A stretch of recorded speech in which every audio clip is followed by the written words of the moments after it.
안녕하세요. 트렌드 코리아 톡톡 새롭게 진행을 맡게 된 김다솜입니다. 요즘 한낮에는 날씨가 꽤나 덥고 아침과 저녁은 날씨가 쌀쌀해서 일교차가 큰 요즘인데요. 이렇게 일교차가 클 때는 옷차림서부터 건강관리까지 신경 써야 될 부분들이 참 많습니다.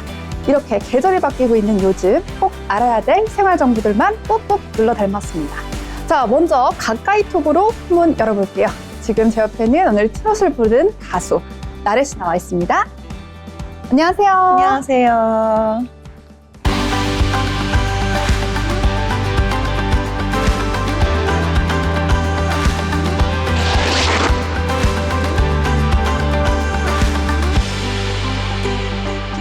네, 트롯을 부르는, 피리를 부르는 가수 나래 씨와 함께하고 있는데요. 먼저 자기소개 부탁드립니다. 네, 안녕하세요. 여러분 반갑습니다. 저는 국내 최초, 세계 최초 피리와 트롯을 함께하고 있는 피리트롯 나래라고 합니다. 반갑습니다.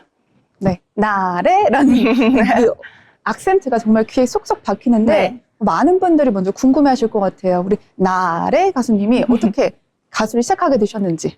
원래는 제가 이제 국악과에서 피리를 전공을 하고 있었는데 그러면서 이제 퓨전국악 팀으로 활동도 하고 솔로 연주자로도 활동을 하고 있었어요. 그러다가 어느 날 이제 저희 대표님을 만나게 되면서 그러면은 국악 피리를 하고 있으면서 노래도 함께 하면은 굉장히 이색적이고 잘할 것 같다 해서 이제 피리와 함께 그 자리에서 노래를 직접 불러드렸거든요. 오. 그랬더니 소질이 조금 있는 것 같다. 그러면은 이거를 내가 한번 맡아서 하고 싶으니 가수가 한번 되어봐라 하셔서 저를 이렇게 이끌어 주셨습니다. 오, 국악으로 먼저 이제 시작했다는 점이 상당히 저는 인상 깊다라는 생각이 드는데요. 이 피리트롯이라는 단어가 상당히 독특합니다.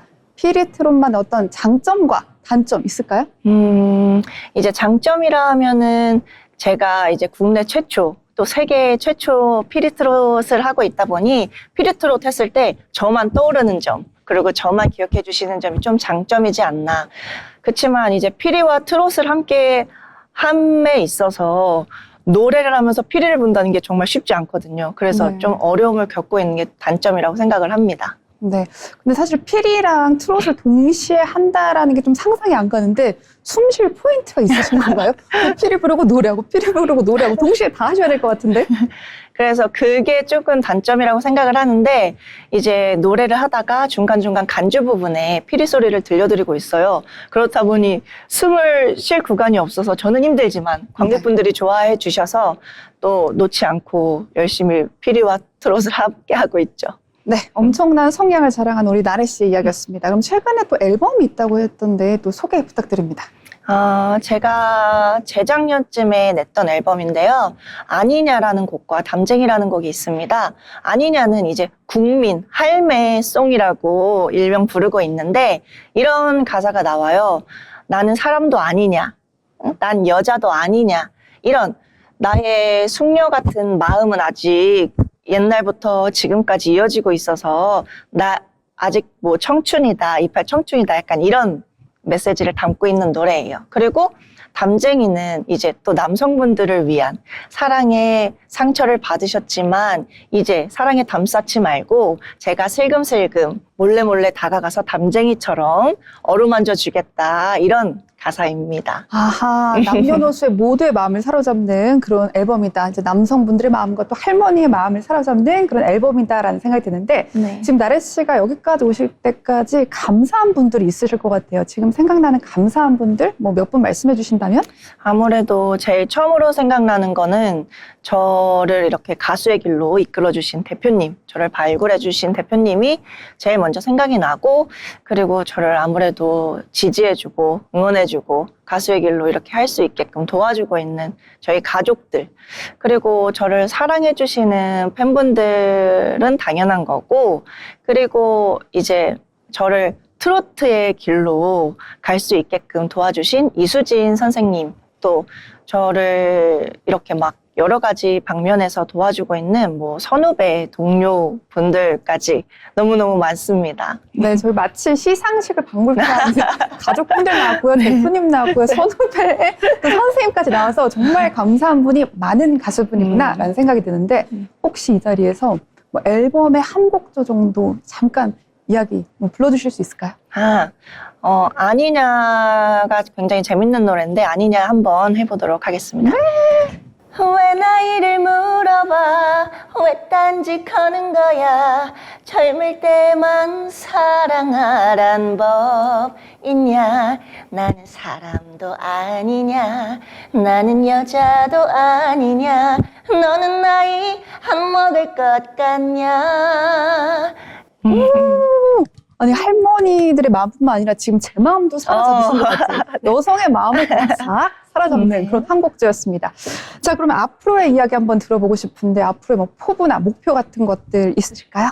지금은 아무래도 이 행사장에서 많이 모습을 비추고 있는데 앞으로는 이제 대중매체를 통해서 다양한 모습들을 보여드리고 싶고 그리고 저의 목표라고 하면은 콘서트를 꼭 열어서 여러분들과 함께 소통을 해보고 싶습니다. 그리고 이제 5월 달쯤에 네. 엉터리라는 아주 재밌는 가사의 또 곡이 나오거든요. 그것도 많은 사랑 받을 수 있게 좀 도와주셨으면 좋겠습니다. 네, 좋습니다. 이제 엉터리라는 곡 말씀해 주셨는데 잠깐 소개를 해주신다면? 엉터리는 이제 남자분들이 여성분들에게 항상 거짓말 하시면서 이제 사귈 때는 무엇이든 다 해줄 것처럼 막 하시잖아요. 맞아요, 꼬시죠. 네. 그래서 그렇게 꼬실 때 하는 이야기들을 이제 여자분들이 알고 당신의 거짓말과 그 엉터리 같은 모습을 이제 난 알았다. 그래서 약간 분노가 차 있는 그런 재밌는 곡입니다. 그렇군요. 가사가 정말 몽골몽골 재밌을 것 같다라는 생각이 드는데 우리 나래 씨의 목소리까지 한 숟가락 더해지면 뭐 스테디셀러 될 것 같습니다. 네, 이제 전통과 현대를 잇는 새로운 시도로 나래 씨와 함께 해봤습니다. 이제 자신만의 음악 세계를 확장해 나가고 있는 피리뜨록 가수 나래 씨. 앞으로의 그 행보 응원하도록 하겠습니다. 지금까지 가까이턱이었습니다.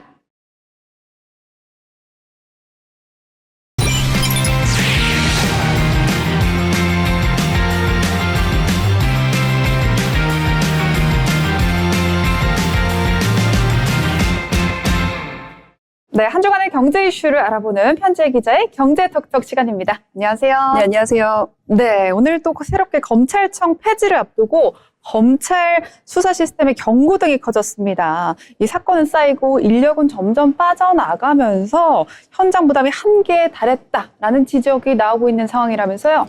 네, 그렇습니다.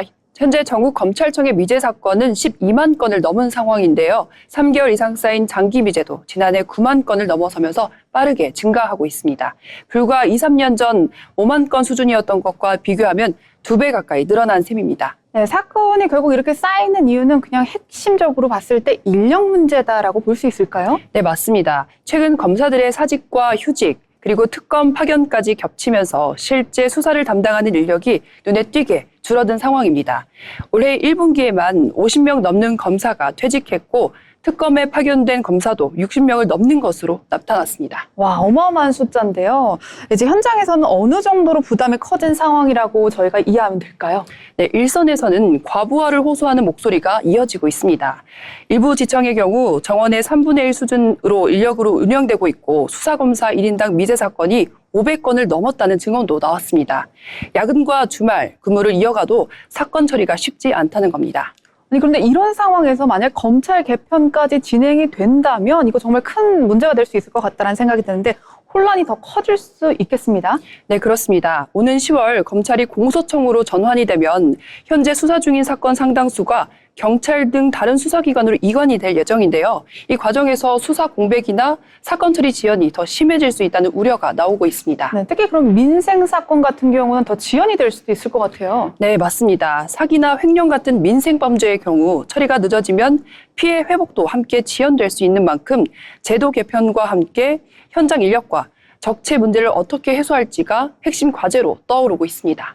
네, 계속해서 다음 주제 청년 이슈, 청년의 빚, 위험 확대에 대한 이야기 함께 나눠보도록 하겠습니다. 이 전 재산을 처분해도 빚을 갚지 못하는 고위험 가구가 점차 늘어나고 있다고 하는데요. 특히 46만 가구에 달하고 있다고 합니다. 그중에서도 청년층 비중이 상당하다고 들었습니다. 네, 그렇습니다. 한국은행에 따르면 고위험 가구 45만 9천 가구로 1년 사이 약 19%가 증가했습니다.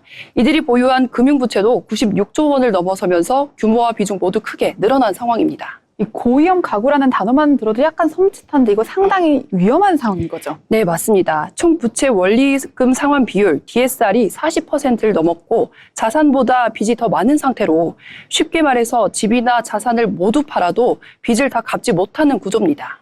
이거 사실 조금 끔찍한 얘기다라는 생각마저도 저는 드는데 그런데 가구 간 격차, 이 빚에 대한 격차도 상당하다고 들었습니다. 네, 이 부분이 특징입니다. 고위험 가구의 평균 자산은 약 2억 7천만 원으로 일반 가구보다 3억 원 이상 적은 반면 부채는 오히려 8천만 원 정도가 더 많은 것으로 나타났습니다.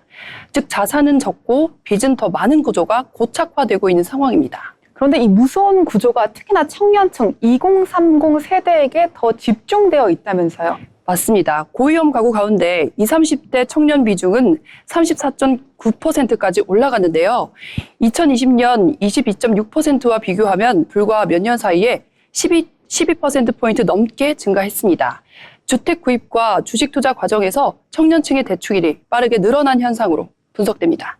네, 그렇다면 2030의 이런 고위험군 이런 것들이 앞으로 더 상황이 악화될 가능성이 있을까요? 네, 변수에 따라서 위험이 커질 수가 있습니다. 금리가 다시 오르거나 부동산과 금융자산 가격이 조정이 될 경우 특히 청년층을 중심으로 상환 부담이 급격히 커질 수 있다는 우려가 나오고 있습니다. 결국 빚을 통한 자산 투자가 리스크로 돌아올 수 있다는 지적입니다. 네, 착잡한 그런 뉴스다라는 생각이 드는데 계속해서 이 청년과 관련된 이야기 또 나눠보도록 하겠습니다. 이제 점심 한 끼도 10,000원으로 해결하기 현실적으로 어려운 시대에 우리가 살고 있는데요. 고물가 부담이 커지면서 청년들 사이에서는 이른바 거지 맵으로 불리는 어떤 신종 단어까지 등장했다고 하는데 이게 뭡니까? 네, 그렇습니다. 서울 기준 냉면 한 그릇이 12,000원, 비빔밥도 10,000원을 훌쩍 넘기면서 청년층에게 외식은 점점 부담이 되고 있습니다. 이런 상황에서 한 끼를 저렴하게 해결할 수 있는 식당을 모아놓은 이른바 거지맵이 빠르게 확산되고 있다고 합니다. 사실 거지맵이라는 단어만 들어도 사실 기분이 썩 좋지는 않거든요. 이게 도대체 뭐 어떤 서비스예요? 네, 거지맵은 지도를 기반으로 서비스로 한 건데 1,000원에서 8,000원 사이 식당 정보를 공유하는 플랫폼인데요. 이용자들이 직접 식당과 가격 정보를 올리면 이를 바탕으로 가성비 식당을 찾아볼 수 있는 구조입니다. 서비스 시작 10여일 만에 누적 방문자가 4만 명을 넘을 정도로 빠르게 입소문을 타고 있습니다. 1,000원짜리 식당이 있다는 것도 놀랍고 누적 방문자가 10만 명을 넘어가고 있다. 이제 4만 명을 넘어가고 있다는 것도 놀라운 상황인 것 같은데 결국 고물가 상황이 이런 흐름까지 만든 거군요. 맞습니다. 과거에는 가성비 소비가 선택이었다면 지금은 생존에 가까운 소비로 바뀌고 있다는 분석입니다. 특히 청년층일수록 외식을 줄이거나 한 끼로 두 끼를 해결하는 방식으로 지출을 최소화하고 있는 모습을 보이고 있습니다. 네, 정말 우프다, 우픈 이름이라고 할 수 있을 것 같습니다. 그만큼 이 우픈 이름 속에서 현실이 그대로 녹아나 있구나라는 생각이 듭니다. 맞습니다. 거지맵이라는 표현에는 스스로를 낮추는 자조적인 유머로 담겨 있지만 그만큼 고물가 속에서 지출을 낮추기 위해 버티는 현실이 반영되어 있다는 분석이 나오고 있습니다. 전문가들은 이를 단순한 유행이 아니라 소득 대비 생활비 부담이 커진 상황에서 나타난 생존형 소비의 한 단면을 보고 있습니다. 네, 오늘 이 시간은 청년들의 어려움에 관련된 이야기 나눠봤습니다. 지금까지 판 기자의 경제 톡톡 시간이었습니다. 고맙습니다.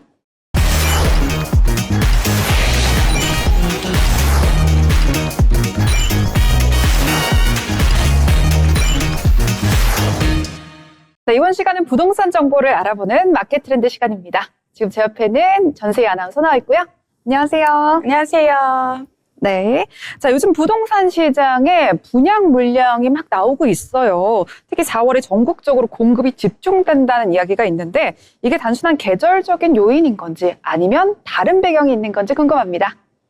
네, 말씀하신 것처럼 4월에는 전국 약 4만 7천 가구의 규모가 분양이 예정되어 있는데요.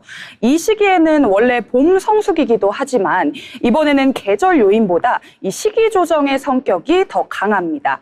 특히 6월 지방선거를 앞두고 정책 변화 가능성을 피하려는 건설사들의 판단이 반영되면서 분양 일정이 앞당겨졌고요. 그 결과 공급이 한 시점으로 몰린 그런 상황입니다.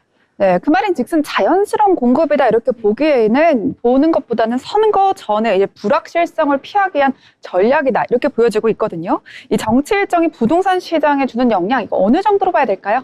네, 부동산 시장은 정책 의존도가 높은 만큼 정치 일정의 영향을 크게 받곤 하는데요. 선거를 전후로 대출 규제나 세금 정책, 또 공급 정책 등이 바뀔 수 있기 때문에 시장 참여자들이 선제적으로 움직이게 됩니다.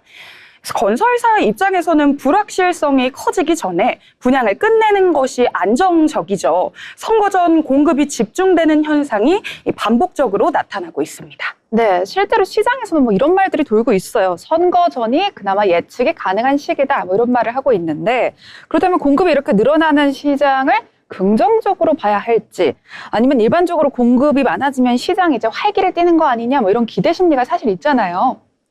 네, 근데 반드시 그렇다고 보기는 좀 어렵습니다. 이번 공급 확대는 수요가 강해서라기보다는 이 일정이 앞당겨진 결과이기 때문인데요.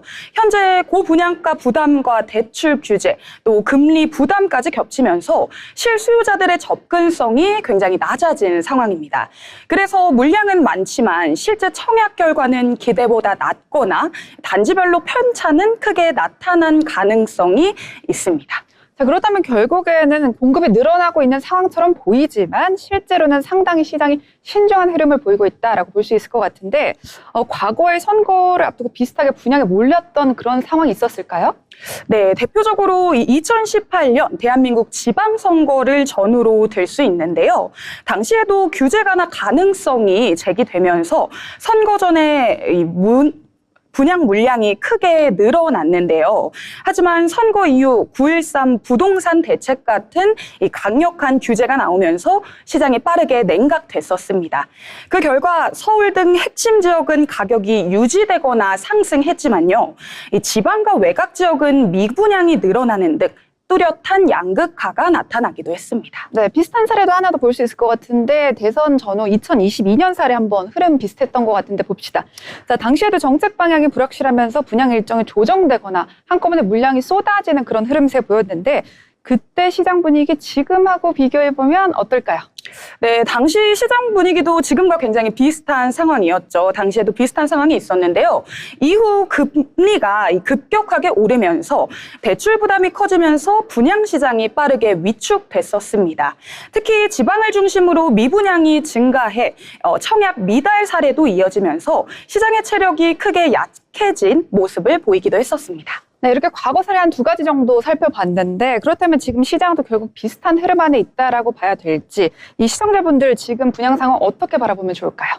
네, 이 과거 사례를 종합해 보면요. 공통된 패턴이 나옵니다. 선거 전에는 공급이 늘어나지만요. 선거 이후에는 정책이나 금리 변화에 따라서 시장이 다시 이렇게 조정되면서 양극화가 심화되는 흐름입니다.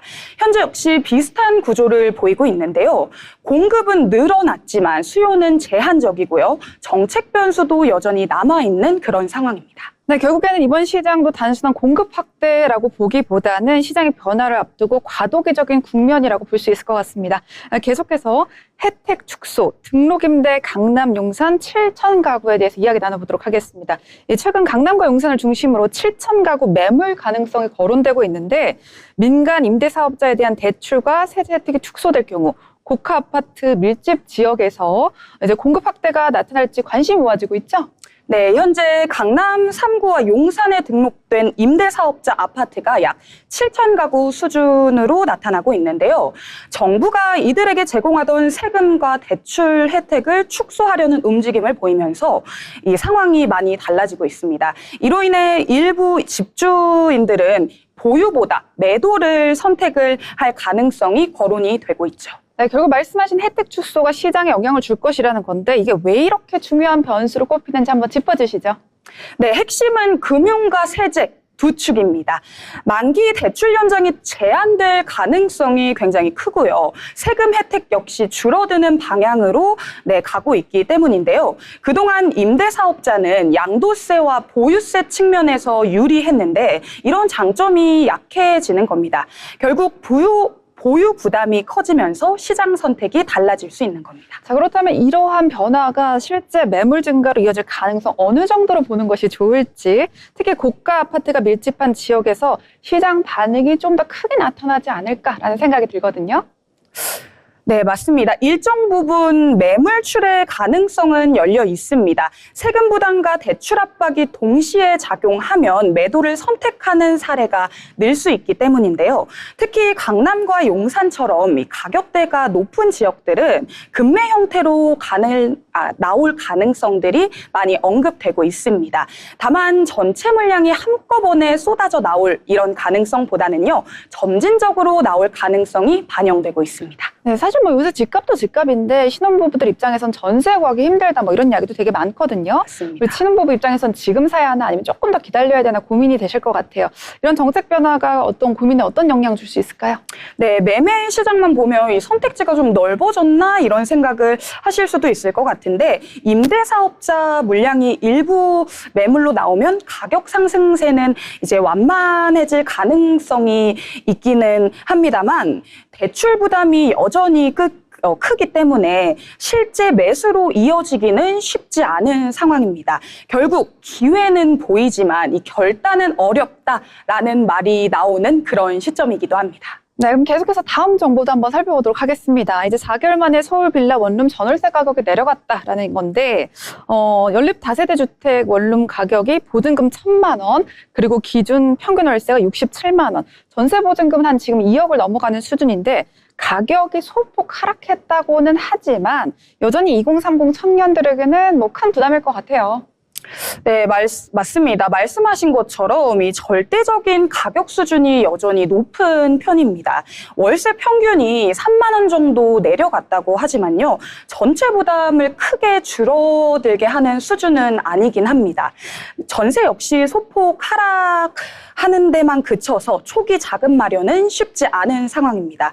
그래서 체감보다는 부담 증가 속도가 잠시 완화됐다 하는 정도로 보는 시각이 많습니다. 네, 전월세 가격이 내려가긴 했지만 아직은 소폭이다 이렇게 볼 수 있을 것 같은데 지역별로 보면 가격 흐름도 꽤나 엇갈리는 모습 보이고 있습니다. 이 금천구처럼 월세가 크게 떨어진 곳도 있지만 또 강남이나 용산은 여전히 높은 수준 보이고 있고요. 또 특히 직장인 학교 때문에 뭐 특정 지역에 묶일 수밖에 없는 청년들에게는 여전히 선택지가 좁은 거 아니냐 뭐 이런 말 나오고 있어요. 네, 맞습니다. 지역별 격차가 더 크게 느껴질 수 있습니다. 상대적으로 저렴한 지역은 가격이 조정됐지만 이 수요가 많은 핵심 지역은 여전히 높은 수준입니다. 결국 청년층은 주거비를 줄이려면 이 입지를 포기해야 하거나 혹은 출퇴근 거리를 줄여야 하냐 뭐 이런 두 가지 상황에 놓일 수밖에 없는 그런 상황에 처해 있기도 합니다.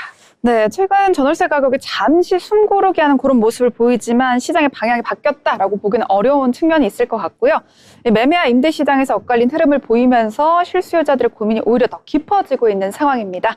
자, 여러분 오늘 한 줄 정리하면 부동산 시장의 소폭 하락은 감지되고 있지만 아직 시민들이 생활에서 체감할 수준은 아니다. 이렇게 보여지고 있습니다.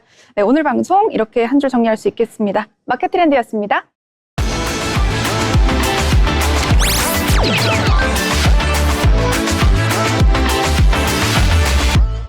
네, 다양한 사람들의 삶과 직업을 통해 이야기를 전해드리는 시간, 자빈스토리 시간입니다.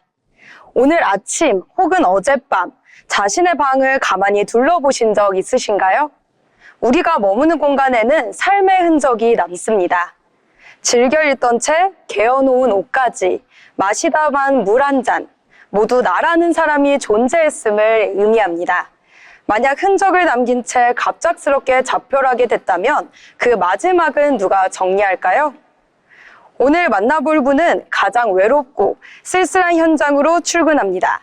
삶의 마지막 흔적을 지우는 사람, 고인의 마지막 이사를 돕는 특수청소 전문가 김세별 대표입니다.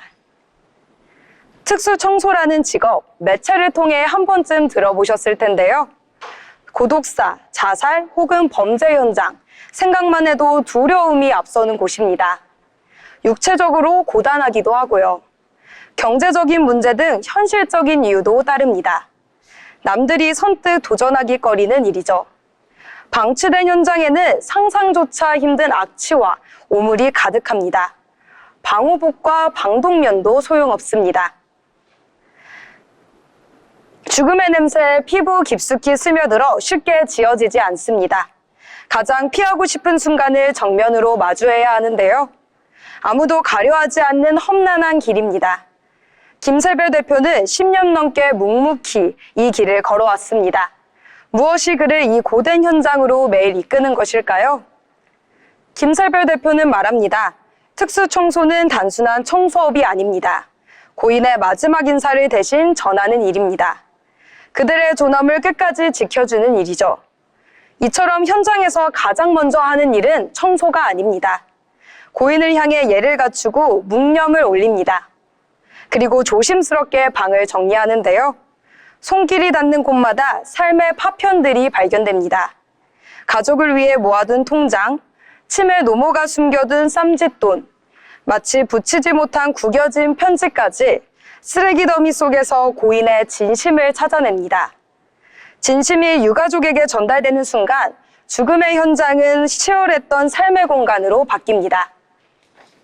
수많은 현장 중에서도 가슴을 먹먹하게 하는 곳이 있습니다. 바로 청년들의 고독사 현장이라고 김세별 대표는 말했습니다.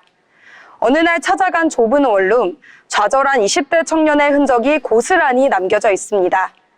냉장고엔 유통기한 지난 삼각김밥이 덩그러니 놓여 있었습니다. 책상에 수십 통의 이력서가 쌓여 있었죠. 서류 사이에는 짧은 메모도 하나 발견됐는데요. 이번에는 꼭 취업해서 부모님 호강시켜드려야지. 이 메모를 마주한 순간 김세별 대표는 주저앉아 한참을 울었다고 합니다. 마지막까지 희망을 놓지 않으려던 청년의 무게가 전해졌기 때문이죠. 특수청소 현장은 우리 사회의 가장 아픈 단면을 여과 없이 보여줍니다. 육체적 고통보다 더 힘든 건 정신적 트라우마일지도 모릅니다. 하지만 김세별 대표는 깊은 자부심을 가지고 있습니다. 누군가는 반드시 해야 할 일이기 때문이죠. 화려한 조명을 받는 직업은 아닐지도 모릅니다.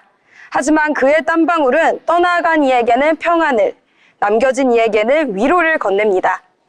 남들이 외면하는 길을 묵묵히 걸으며 스스로 삶의 진정한 가치를 증명하고 있습니다. 여러분, 죽음은 삶의 끝은 아닙니다. 삶을 비추는 가장 선명한 거울인데요. 김세별 대표를 거쳐간 이웃들의 마지막은 묵직한 질문을 던집니다. 어떻게 살 것인가? 세상에 귀하지 않은 삶은 없습니다. 의미 없이 사라지는 흔적도 없습니다. 남들이 가지 않는 길에서 가장 어두운 곳을 밝히는 김세별 대표, 그의 숭고한 땅방울에 깊은 경의를 표합니다. 오늘 밤 내 방 한편에 놓인 작은 물건을 찬찬히 들여다보는 건 어떨까요? 그 안에 소중한 일상과 삶의 무게를 스스로 다독이길 바랍니다. 지금까지 자빈스토리였습니다.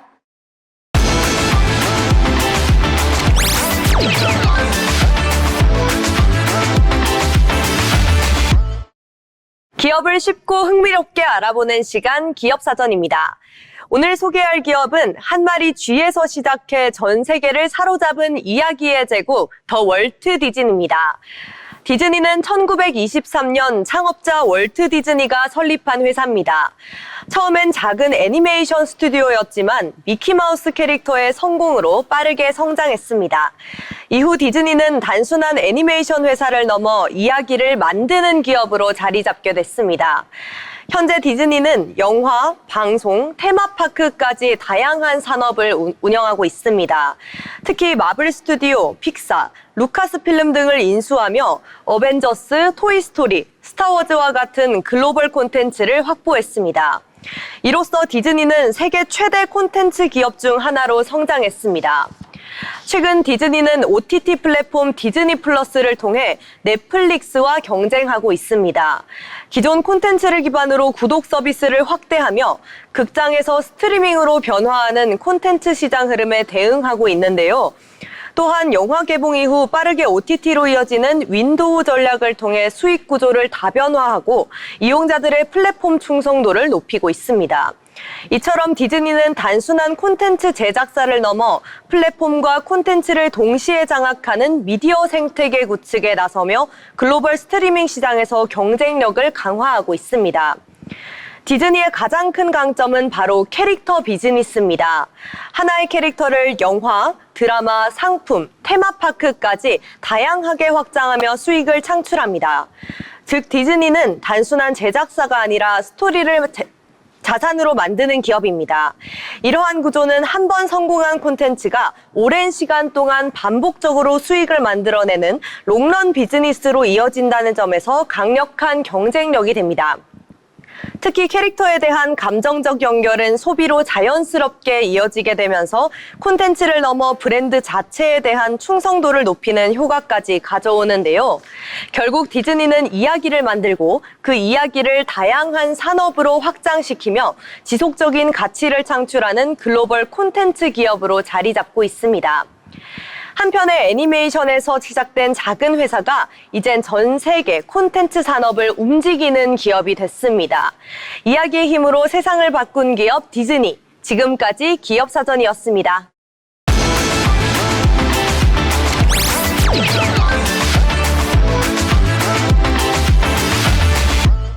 네, 나이는 숫자에 불과하던 말 우리는 많이 들어봤지만 그 말을 삶에서 증명하고 계신 분들은 얼마나 될까요? 오늘 이 시간에는 인생의 또 다른 시작선에 선 두 분을 만나봅니다. 이 순간에도 도전을 이어가고 있는 분이죠. 시니어 모델이자 배우 김경희, 이경화 두 분의 얘기를 통해서 아름다운 도전이 무엇인지 이야기 나눠보도록 하겠습니다. 안녕하세요. 네, 안녕하세요. 반갑습니다. 네, 안녕하세요. 안녕하세요. 반갑습니다. 네, 아리따운 두 분과 오늘 한번 이야기 나눠보도록 하겠습니다. 자, 모델과 이제 배우 이야기를 동시에 같이 하고 계신 분들인데 모델로서의 워킹, 배우로서의 걸음, 이제 겉으로 볼 때는 확실히 달라 보인단 말이죠. 그 두 가지 어떤 차이가 있는지 말씀해 주세요. 네, 일반적인 걸음은 시선을 자유롭게 하고 11자 걸음으로 편안하게 걷는 건데요. 모델의 워킹은 자신감의 폭발이에요. 시선은 정면에 15도 정도를 고정을 하고 척추를 바르게 펴고 가슴을 활짝 열고 일자로 당당하게 무릎을 스치면서 걸어가는 거거든요. 그 당당함이 모델 워킹의 핵심입니다. 네, 마치 모델학 강의를 들은 것 같은 그런 느낌이 드는데요. 반대로 어떤 차이가 있으실까요? 정말, 네, 진짜 어려운 질문인데요. 정말 많이 달라요. 런웨이가 멀리 있는 관객들에게 에너지를 전달하는 퍼포먼스라면 연기 앞에서의 걸음은 내 마음을 전달하는 디테일이 있거든요. 같은 걸음 같아도 하나는 보여주는 쇼이고 하나는 내 마음을 전달하는 연기라고 생각하시면 될 것 같습니다. 네, 좋습니다. 이렇게 다양하게 현장에서 활동을 하다 보면 이 현장의 흐름을 딱 바꾸는 나만의 어떤 엣지가 필요할 것 같다는 생각이 드는데 다른 사람들과 다른 나만의 차별화된 강점은 뭐가 있을까요?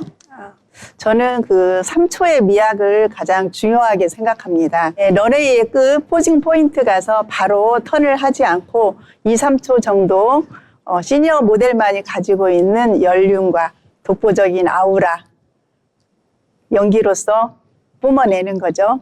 그 짧은 시간의 찰나가 가장 멋진 나의 모습을 보여주는 것 같습니다. 네, 가장 나의 멋진 모습을 보여줬다고 했는데 이경화 씨는 어떻게 생각하세요? 저는 눈빛과 자연스러움이 제일 중요하다고 생각해요. 특히 현장에서 첫 3초가 승부처이거든요. 등장하는 순간부터 그 캐릭터가 보여야 하니까요. 그래서 저도 항상 슛 들어가기 전에 눈빛과 호흡을 먼저 정리하고 세팅을 하고 있습니다. 네, 나만의 엣지에 대해서 두 분이 잘 설명을 해주셨는데 사실 지금 모델로도 활동하고 배우로도 활동을 하고 있단 말이에요. 그런데 요새 모델과 배우 중에서 조금 더 끌리는 것이 있다면 어느 쪽이 더 끌릴까요? 고르기가 너무 힘들은데요. 매력이 확 달라요. 런웨이는 스포트라이트를 받는 그 옷을 돋보이게 하면서 동시에 제 아우라를 보여주는 거라 가장 멋진 제 모습을 박제하는 것 같은 짜릿함이 있거든요. 근데 배우는 내 몸을 빌려 다른 사람의 말을 뱉는 거거든요. 그래서 제가 겪어보지 못한 다른 사람의 삶을 살아가는 인생을 경험하는 거라 그것도 재밌다라고 생각합니다. 네, 이경아 씨의 생각은 또 어떠세요? 둘 다 매력이 있는데요. 런웨이는 무대 위에서 순간적으로 에너지가 확 오는 짜릿함이 있다면 연기는 촬영이 끝나고 나서도 순간적으로 가슴에 남는 묵직함이 있어요. 그래서 요즘은 연기 쪽에 더 마음이 여운이 남는 연기 쪽에 더 마음이 가고 있습니다. 아, 네, 뭔가 연기 쪽으로 이제 저변을 확대하실 것 같다 이런 생각이 딱 드는데 두 분이 이렇게 워킹을 막 걷다 보면은 사람들이 다르다. 워킹 다른 거 아니야? 이렇게 느낄 것 같은데 이런 말 들으면 어떤 생각이 들어요? 기분이 너무 좋죠. 저도 모르게 자세를 더 바르게 하고 더 당당하게 걸어가거든요. 그런 칭찬을 들을 때면 더 자신감 있게 보라는 듯이 당당하게 걸어가고 한답니다. 네, 당당하게 걸은다고 하셨고 우리 이경아 씨는 또 어떠세요? 그런 얘기 딱 들으면. 처음에는 좀 쑥스러웠는데 네. 지금은 제가 열심히 노력해온 결과를 봐주시는 것 같아서 정말 감사하게 생각해요. 그래서 평소에도 더 책임감 있게 바른 자세를 유지하면서 최선을 다하려고 노력을 합니다. 아, 그렇군요. 이렇게 두 분이서 아무래도 좀 화려한 외모를 가지고 계셨으니까 이제 사람들이 워킹하다 보면 다르다라고 확실히 전 느낄 것 같다고 생각이 듭니다. 자, 시니어 배우 모델의 장점은 살면서 다양한 경험을 두 분 다 해오셨는데 이제 배우로서 욕심나는 역할도 있을 것 같아요. 내가 앞으로 배우로서 이 캐릭터는 꼭 한번 해보고 싶다 한다면 어떤 캐릭터 해보고 싶으세요? 저는 기품 있고 깊이 있는 인물을 표현할 수 있는 화려한 시대극에 꼭 한번 도전해보고 싶습니다. 현대극으로는 의사나 판사처럼 전문직도 욕심나고요. 남들 앞에 섰을 때 신뢰감을 줄 수 있는 그런 캐릭터를 꼭 한번 해보고 싶습니다. 네, 기품 있는 전문직 말씀하셨는데 반대로 어떠세요? 저는 비주얼과 카리스마를 동시에 보여줄 수 있는 전문직 역할을 해보고 싶어요. 현장에서 카리스마 있게 멋진 모습을 보여주는 그 모습대로 저의 워킹만큼이나 자신 있게 그 멋진 모습을 보여드릴 수가 있을 것 같습니다. 아무래도 두 분 다 나이가 좀 있으시다 보니까 기품 있는 역할도 전문적인 역할을 선호하시는 것 같다라는 생각이 드는데요. 두 분 다 실제로 저 옆에서 보면 몸매가 너무 예쁘세요. 이렇게 예쁜 몸매를 유지하기 위한 본인들만의 루틴 이런 것들이 있으실까요? 네, 저는 생활 습관이 굉장히 규칙적이에요. 아침 6시에 일어나서 조깅을 하고 아침은 7시 반에 정확하게 먹고요. 점심도 12시, 저녁은 4시 반에서 5시 사이에 꼭 먹고 1시간 정도 쉬었다가 저녁 6시 되면 저녁 운동을 하러 가요. 네, 그때 열심히 하고 나면 항상 기분이 너무 좋고 에너지가 솟는 것 같고 제 에너지의 원천이 바로 운동이라고 생각합니다. 와, 정말 삶을 어떻게 보면 분단위로 쪼개서 칸트처럼 살고 있다 막 이런 생각이 드는데 반대로 또 어떤 루틴 이런 철학이 있으실까요? 저는 특별한 비법보다는 평소에 무너지기 전에 관리하자라는 저만의 원칙이 있어요. 오늘같이 특별한 날만 반짝 관리를 잘하기보다는 네. 평소에 워킹 연습, 기본 자세, 기초 체력까지 강사로서의 책임감을 가지고 매일 꾸준히 관리하는 게 제 비법이라면 비법입니다. 강사라고 하면 지금 혹시 모델 워킹 강사를 하고 계신 건가요? 네, 맞아요. 그래서 뭔가 조금 더 자세가 꼿꼿하구나. 제가 사실 옆에서 보면서 자세 진짜 나도 고쳐야겠다 이렇게 네. 생각하고 있었거든요. 자, 이제 카메라 앞에서 시그니처를 자신만의 것을 만드는 게 굉장히 중요할 것 같은데 시그니처 포즈, 시그니처 어떤 자세 이런 게 있다면 한번 보여주세요. 네, 이 눈빛과 각도가 저만의 시그니처입니다. 저 알 것 같아요. 이거 한복 모델 할 때 쓰는 네, 거죠? 맞아요. 한복 모델 할 때 쓰시는 거고. 반대로 어떤 게 있으실까요? 저는 셔터 소리가 나면 자동으로 나오는 표정이 있어요. 한번 보여드릴게요. 네, 보여주세요. 저 턱을 살짝 낮추고 눈을 상대방의 대화하듯이 응시하면서 네. 약간 뭔가 새처럼 이런 것 같아요. 여성미가 느껴지는. 지금이 더 한참 웃으실 때가 더 예쁘신 것 같아요. 새처럼 포즈 하실 때보다. 왜냐면 공판이 되니까. 네, 감사합니다. 그런 생각이 들고요. 자, 지금까지 걸어오신 길, 이제 나이도 있으시고 배우도 하시고 또 모델로서도 활동을 하고 계신데 지금까지 걸어오신 길을 돌아봤을 때 하나의 영화로 표현한다면, 장르로 표현한다면 어떤 장르일까요? 그리고 지금 그 영화 속에서 어느 정도 지점을 와 있는 걸까요? 네, 따뜻한 감성이 묻어나는 멜로나 한 사람의 인생이 성장해 나가는 모습을 그린 성장 드라마. 네, 그거를 해보고 싶은데요. 제가 지금 현재 따뜻하고 열정적인 그런 시기를 지나고 있는 것 같습니다. 아, 그렇군요. 반대로 또 어떤 장르에 지금 어떤 상황이실까요? 지금 저는 성장 드라마라고 생각해요. 모델에서 강사로 또 연기자로 계속 도전하고 배우는 과정이잖아요. 지금 아직도 제 이야기는 진행 중이고 앞으로 더 많은 이야기들로 만들어 가고 싶습니다. 네, 좋습니다. 포부가 야무진 두 분과 네. 함께하고 있는데요. 자, 새로운 도전을 앞두고 망설이는 주변의 분들에게 나 이 말만큼은 꼭 한마디 해주고 싶다라고 인생 선배로서 조언해 주신다면 또 어떤 게 있을까요? 네, 저는 과거도 미래도 아닌 현재를 가장 중요하게 생각하거든요. 하고 싶은 게 있다면 늦었다고 생각하지 마시고 새로운 것에 도전하는 당당함을 가지고 미래를 설계해 본다면 여러분들도 미래의 모습에는 정말 멋지고 아름답게 나이 들어가는 모습이 있을 거예요. 늦었다 생각하지 마시고 지금 바로 시작해 보세요. 네, 늦었을 때가 가장 빠를 때다 이렇게 말씀해 주셨고요. 반대로 어떠세요? 저는 모델로 걷던 배우로 움직이던 결국 나를 표현하는 방식인 것 같아요. 그래서 네. 남들보다 빨리 가기보다는 내가 어디로 가는지 방향을 아는 게 더 중요하거든요. 내가 어떤 사람인지 깊이 고민하고 당당하게 걸어가는 사람이 결국에 가장 빛나는 법입니다. 여러분도 자신 있게 걸어보세요. 네, 자신 있게 걸어보세요. 이 얘기를 듣다 보니까 제가 하나 또 궁금증이 생겼던 게 뭐냐면 이 모델이나 배우라는 두 가지 경험을 지금 하고 계시고 도전을 하고 계시잖아요. 이 도전을 시작하기 전과 후 가장 크게 달라진 점 뭐가 있을까요? 뭐 외모가 될 수도 있을 것 같고 아니면 내면적으로 어떤 변화가 있었을까요? 외모로는 아무래도 저희가 이제 모델을 하다 보니까 걷는 걸음걸이부터 남들보다는 조금 더 바르게 걸어야 되겠다라고 생각을 하고요. 그 배우로서는 그 외면적인 게 나도 모르게 무슨 대화를 하면서도 가끔은 표현을 하게 되더라고요. 얼굴로 표현, 몸으로 표현 이런 게 조금 자유로워진 것 같아요. 아, 그렇군요. 네, 어떠세요? 저는 예전에는 마냥 이제 사람들에게 저를 좀 잘 보이려고 이렇게 노력을 했다면은 지금은 모델과 배우 이렇게 다방면으로 활동하다 보니까 저한테 좀 더 중심을 두고 저를 잘 표현해야겠다. 외적으로나 내적으로나 그런 생각을 많이 가지고 있습니다. 네, 좋습니다. 두 분께 마지막 질문 드릴 건데요. 지금도 계속해서 도전을 이어가고 계시잖아요. 그런데 이제 사람들한테 기억되고 싶은 데 모습, 앞으로 목표, 그리고 이제 다음 장면이 있다면 어떤 것이 있는지 한번 앞으로의 목표에 대해서 이야기를 해주시고 나 땡땡땡은 이렇게 기억되고 싶다. 뭐가 있을까요?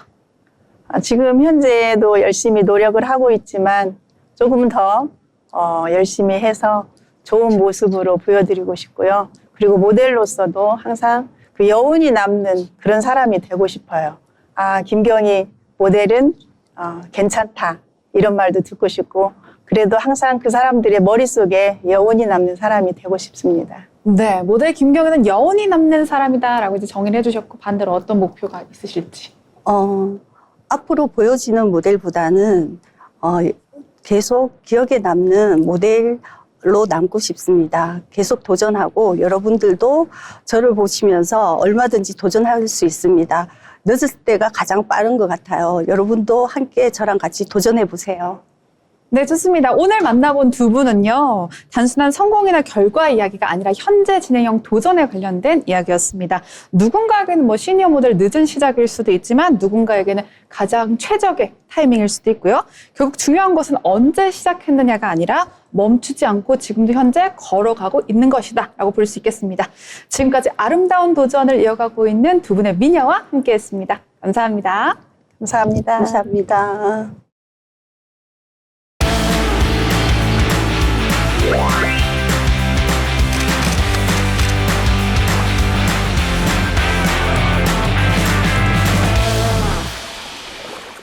전국의 모든 맛집, 축제, 그리고 핫플레이스를 소개해드리는 어디 갈까 시간입니다. 요즘 창밖 풍경을 보면 엉덩이가 막 들썩이지 않으시나요? 봄바람이 살랑살랑 불어오면서 마음이 꽃밭에 가 있는 요즘입니다. 그래서 오늘 제가 준비한 곳은요, 사계절 내내 아름답지만 특히 4월이면 그 매력이 더 폭발하는 곳, 바로 꽃의 도시 충남 태안으로 떠나보겠습니다. 태안은 사실 1년 내내 꽃축제가 끊이지 않는 곳인데요. 특히 4월은 우아한 목련부터 강렬한 튤립까지 봄꽃의 올스타전이 열리는 시기입니다. 태안에서 먼저 가볼 곳은 국내 최초의 민간 수목원이자 세계에서 가장 아름다운 수목원으로 꼽히는 천리포 수목원입니다. 천리포 수목원에서는 오는 4월 19일까지 목련축제가 한창인데요. 보통 목련하면 담벼락 너머로 보이는 하얀 꽃을 생각하실 겁니다. 하지만 이곳에는 전 세계에서 모인 900여 종의 다양한 목련이 꽃피고 있는데요.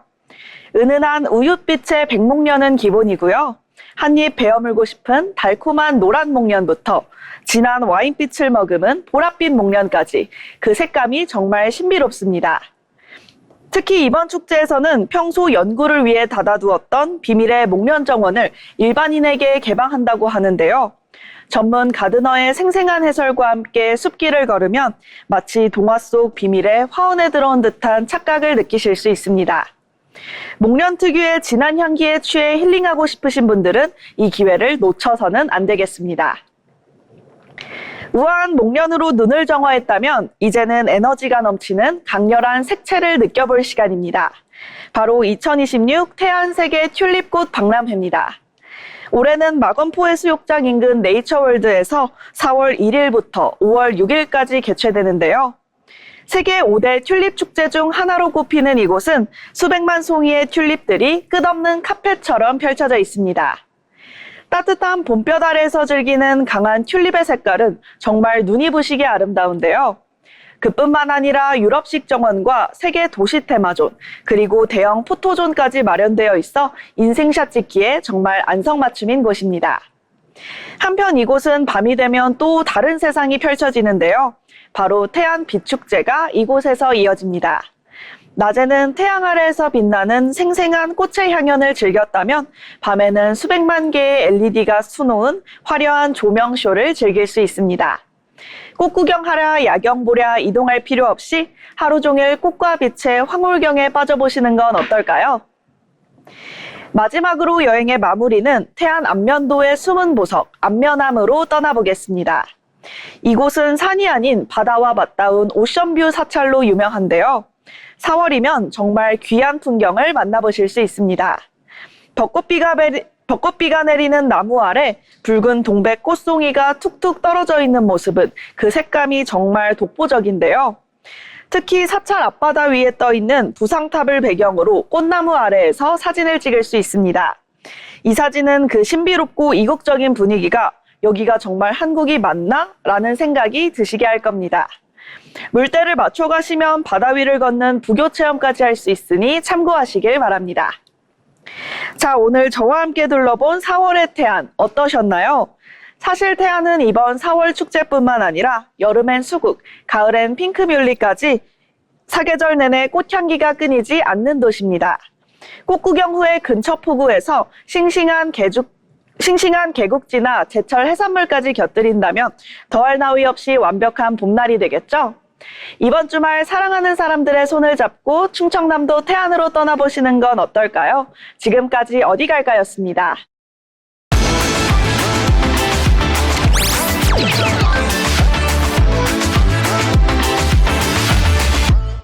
네, 오늘 저희가 준비한 트렌드 코리아 톡톡 시간은 여기까지입니다. 지금까지 시청해주셔서 고맙습니다.